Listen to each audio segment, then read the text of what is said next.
A decisão do governo de Portugal de negar mais de 5.000 vistos a brasileiros causou surpresa e preocupação entre imigrantes que vivem no país.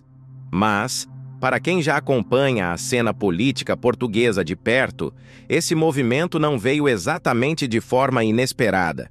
Um estudante brasileiro de 32 anos, que prefere não se identificar, aluno de doutorado em Portugal, diz que observa mudanças na forma como o Estado lida com os estrangeiros, especialmente os vindos do chamado Sul Global, conjunto de países em desenvolvimento.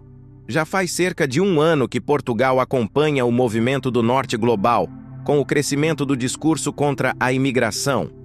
Um dos pontos mais fortes na última disputa política por aqui foi justamente o de proteção contra a imigração descontrolada, explica. O país vive uma crise política e a esquerda perdeu espaço. O Chega, partido de direita, se consolidou praticamente como a segunda força no cenário atual. O endurecimento nas políticas de imigração tem impactado diretamente a vida de brasileiros e outros estrangeiros. Mesmo brasileiros inseridos de forma regular e contribuindo ativamente para a economia e a academia enfrentam barreiras. O estudante ressalta que, no contexto acadêmico, há respeito, mas no mercado de trabalho ou na busca por moradia, muitas vezes a preferência é dada a portugueses. Em geral, a comunidade brasileira é muito presente no país, está em todos os níveis sociais e econômicos. Só para se ter uma ideia, a maior parte dos doutorandos inscritos em programas de doutorado em Portugal são brasileiros. Mas isso não impede que a gente sinta as barreiras cotidianas, afirma. As dificuldades para obter residência também têm sido um obstáculo constante.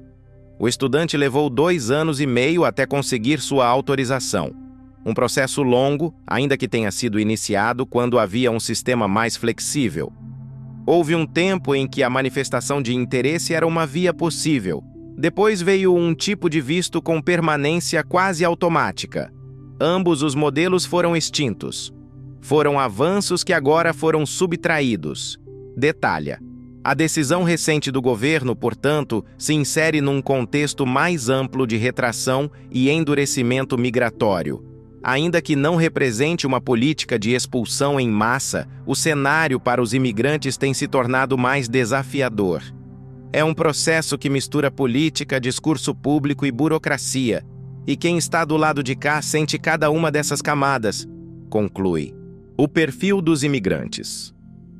Para o advogado Maurício Gonçalves, especialista em direito internacional com foco em imigração para Portugal, a questão precisa ser analisada de forma mais ampla. Ele destaca que o país sempre teve uma política receptiva, mas que nos últimos anos cresceu a preocupação com o perfil dos imigrantes. Portugal sempre teve as fronteiras muito abertas, mas não é qualquer imigração que responde às demandas do país. O brasileiro tem grande utilidade, fala a língua, quer se integrar, formar família. Diferente de outros grupos, como nepaleses ou indianos, que muitas vezes se mantêm mais fechados em comunidades. Gonçalves ressalta que não se trata, tecnicamente, de uma recusa pura e simples. Para conseguir autorização de residência, é preciso preencher requisitos legais mínimos, estar trabalhando, estudando, ter renda. Muita gente não atende a esses critérios. Quando o visto é negado, o que ocorre é uma notificação para deixar o país de forma regular. O advogado ressalta que a decisão do governo português cabe recurso, mas alerta também para o risco de má orientação jurídica. Tem muito brasileiro que quer ser esperto e contrata advogado barato. Acaba caindo em golpe. Recebo de 4 a 5 queixas por dia. É essencial verificar o histórico do profissional antes de confiar, adverte o especialista, que atua há mais de 25 anos na área de cidadania portuguesa. Segundo ele, a globalização transformou a migração em um fenômeno inevitável, mas os países têm o direito de estabelecer critérios para entrada e permanência. Todo país estruturado exige que o imigrante ofereça algo em troca: trabalho, impostos, contribuição social. Portugal demorou para endurecer, mas a tendência é global, e viver irregularmente em outro país é a pior situação possível, diz.